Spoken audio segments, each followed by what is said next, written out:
আসসালামু আলাইকুম ওয়ারাহমাতুল্লাহ।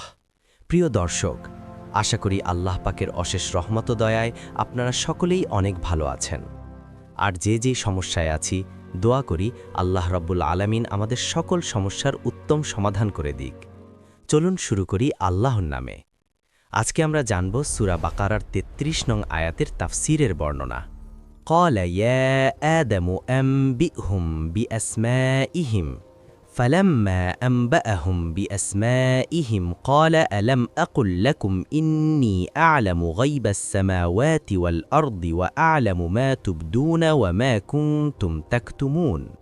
এই আয়াতের বাংলা অর্থ, তিনি বললেন, হে আদম, তুমি তাদেরকে এসবের নাম বলে দাও। অতঃপর যখন আদম তাদেরকে সেসবের নাম বলে দিলেন, তখন তিনি বললেন, আমি কি তোমাদের বলিনি যে আমি আসমানসমূহ ও জমিনের অদৃশ্য বিষয় জানি, এবং তোমরা যা প্রকাশ করো ও যা গোপন রাখো সবই আমি জানি। তাফসীর: এই আয়াতটি আগের দুই আয়াতের পরিপূর্ণতা।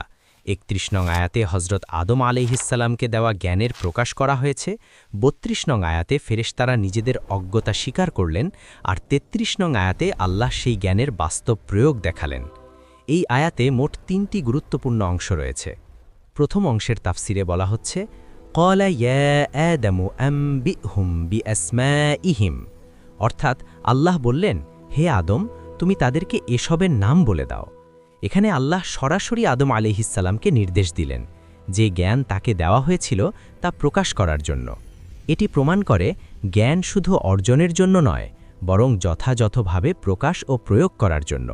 এখানে আদিপিতা হজরত আদম আলাইহিসসালামের মর্যাদা ফেরেশতাদের সামনে সুস্পষ্টভাবে প্রতিষ্ঠিত হল।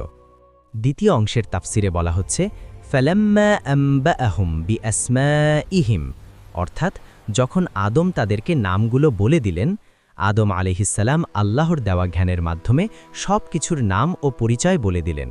এখানে লক্ষণীয় বিষয় হচ্ছে, আদম আলাইহিসসালাম কোনো অহংকার করেননি, বরং আল্লাহর আদেশ পালন করেছেন। এতে বোঝা যায় জ্ঞানী হওয়া মানে বিনয়ী হওয়া। তৃতীয় অংশের তাফসীরে বলা হচ্ছে, ক্বালা আলাম আকুল লাকুম ইন্নী আ'লামু গায়বাস সামাওয়াতি ওয়াল আরদ, অর্থাৎ তখন আল্লাহ বললেন, আমি কি তোমাদের বলিনি যে আসমানসমূহ ও জমিনের গায়েব শুধু আমিই জানি। এখানে আল্লাহর সর্বজ্ঞতার ঘোষণা দিলেন। আল্লাহ শুধু প্রকাশ্য বিষয়ই জানেন না, তিনি জানেন অন্তরের কথা, অন্তরে লুকায়িত নিয়ত, অপ্রকাশিত ভাবনাসমূহ ইত্যাদি। তোমরা যা প্রকাশ করো এবং যা গোপন রাখো সবই আমি জানি। এর মাধ্যমে বোঝানো হলো আল্লাহর কাছে কোনো কিছুই অজানা নয়। এই আয়াত থেকে আমাদের সকলের জন্য শিক্ষা ও নসিহত হচ্ছে: ১. জ্ঞান আল্লাহর পক্ষ থেকে দেওয়া একটি বিশেষ নেয়ামত। ২. জ্ঞানী হওয়ার সাথে সাথে বিনয়ী হওয়াও জরুরি। ৩. আল্লাহ সর্বজ্ঞ, প্রকাশ্য ও গোপন সব কিছুই তিনি জানেন। ৪. আল্লাহর সিদ্ধান্তে কোনো ভুল নেই। ৫.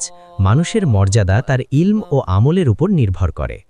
আলোচিত এই আয়াতের সমর্থনে আরও একটি আয়াত নিচে উপস্থাপন করা হল।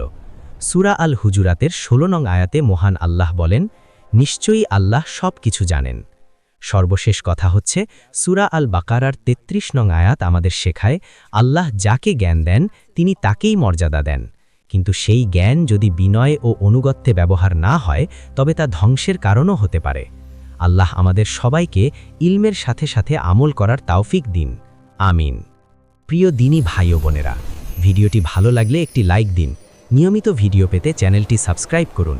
ভিডিওটি শেয়ার করে ছড়িয়ে দিন দিন প্রচারের স্বার্থে। আল্লাহ হাফিজ।